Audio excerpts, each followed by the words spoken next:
purple remained undiminished, was back in Hispania, and he had dispatched Otto to Rome in a bid to persuade certain powerful men that change was necessary. If Otto succeeded, he was confident the aging Galba would name him his heir. If he failed, all he could look forward to was a painful end. It was Valerius's job to get him there. Valerius shrugged. Since the defeat of Vesontio, they hunted men with swords in their hands, bellies to fill and nothing to lose. If they sense weakness, they will attack, allies or not.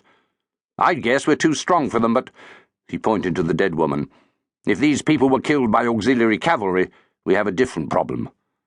The legions which destroyed Vindex are loyal to the Emperor and still quartered at Lugdunum, less than 50 miles north. If they take us, the best you can hope for is to be strung out from the nearest tree.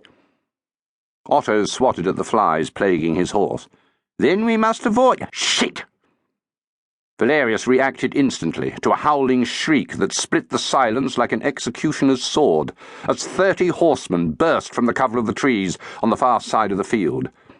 He spun the roan and dragged Otto's mount by the bridle back into the shadow of the olive groves. "Form line!" he roared. "Serpentius, with me in the centre. 2 men to guard the governor."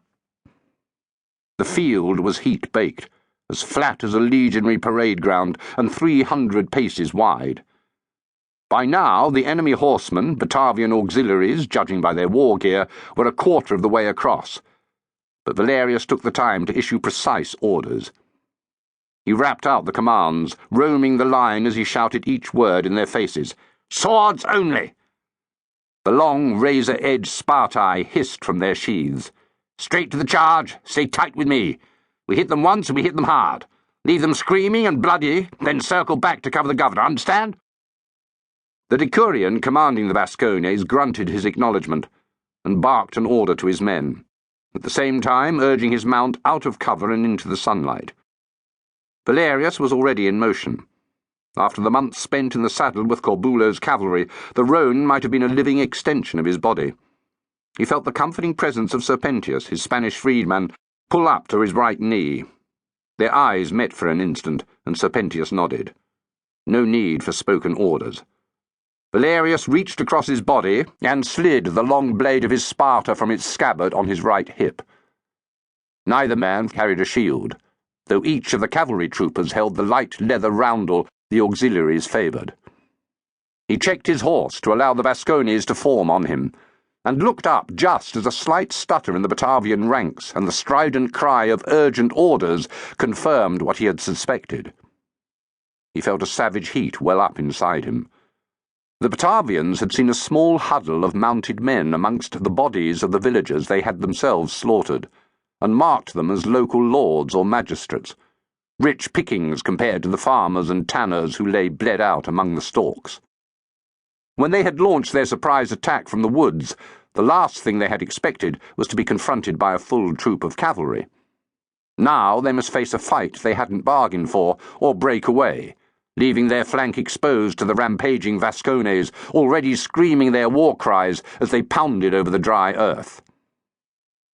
Valerius saw the enemy come on, confirming that the Batavian commander had made the right choice, but that still wouldn't save them. 300 paces separated the converging forces, and they closed at a rate that would have terrified and bewildered a foot soldier. Valerius's mind was that of a veteran cavalryman, effortlessly judging angle, distance, and speed. He sensed fear and confusion in the enemy ranks, and that awakened the killer inside him. All the long months of frustration and fear, as he and Serpentius had stayed one step ahead of Nero's assassins, were condensed into a ball of fire at his core. He wanted to slaughter these cocky German bastards. "Close the ranks!" he roared. "Hold the line!" The order was echoed by the curved trumpet of the unit's signaller. It was a question of nerve. When cavalry met cavalry, the accepted tactic was to charge in open order, to avoid individual collisions that would cripple man and horse. But Valerius was inviting just that. His racing mind took in every detail of the enemy. The thunder of hooves pounded his ears, and the Batavians were a sweat-blurred wall of horses and men that surged and rippled, the gaps opening and closing as each